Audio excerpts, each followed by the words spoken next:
You tell me, there are 4 kinds of people Allah talks about that He has favored. أُولَٰئِكَ الَّذِينَ أَنْعَمَ اللَّهُ عَلَيْهِمْ مِنْ النَّبِيِّينَ.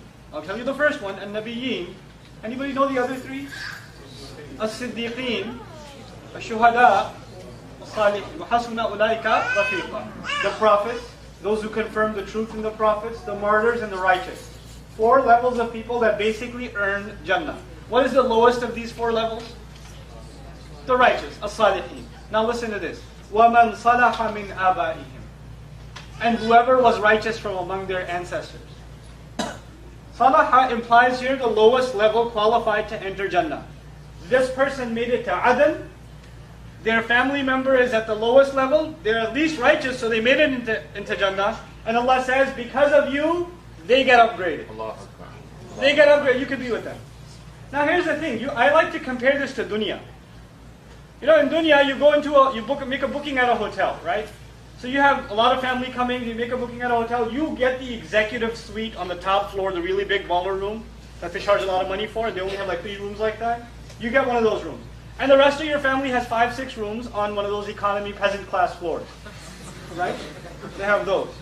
So you go to the concierge and say, I'd like to be with my family. What are they going to do? Put all of them in executive suites or put you down in the economy class? What are they going to do? They're going to put you down in economy class.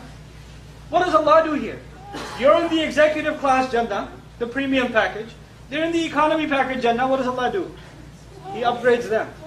وَمَنْ صَلَحَ مِنْ آبَائِهِمْ. And then Allah says آبَائِهِمْ. It's such a beautiful thing. It's this amazing reunion. Not like the ones we have at Eid. The reunions we have at Eid get complicated. Not like those. These are actually happy occasions. Right? What happens here is, you know, for example, before I was born, my mother's dad, my grandfather, had passed away. I never met him. I only heard stories about him from my mother. Right? There are people who tell me my great-grandfather was a muhaddith. 3, 4 generations ago he was this or he was that. Or my great-great-great-grandfather fought the British in this war. And we have stories recorded in history and, you know, we're from his legacy, etc., etc. You don't just get to meet your dad and your granddad. You get to meet your ancient ancestors. I mean, I come from Pakistan, and I know for a fact, probably somewhere up in my ancestry, my ancient ancestors were Hindu. Right? Islam came to them. They're not like born into Islam. They were Hindu. And there was some Hindu back in the day that became a Muslim. And because of that one guy's decision, his children's children down to me are saying La ilaha illallah. I'd like to meet that guy. My great-great-granddad. How was it? Who told you about Islam? You know? It'd be amazing. It would be an amazing thing to have that reunion. You know, وَانْ صَلَحَ مِنْ آبَائِهِمْ وَأَزْوَاجِهِمْ and their spouses. And by the way, when you meet your spouse in Jannah, it's not like meeting your spouse here. So don't get depressed. Right? Right? Oh, you get to meet your wife? Jannah, I thought it was... You're here too? No, not like that. Am I in the right place? No. Not like that.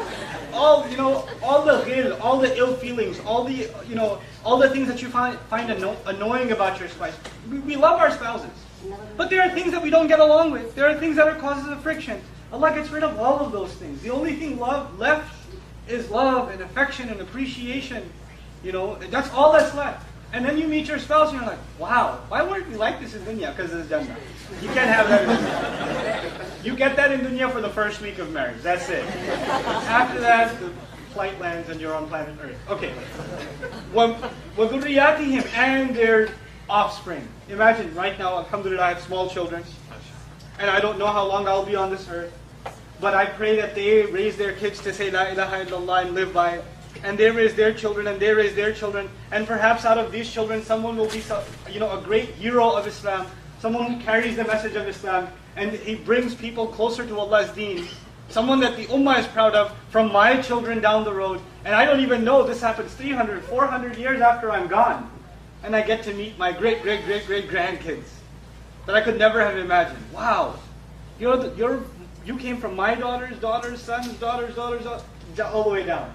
So you get to meet your ancestry all the way up, and you get to meet your ancestry all the way down. In Jannah, there's this reunion happening. It's a lot of people, right?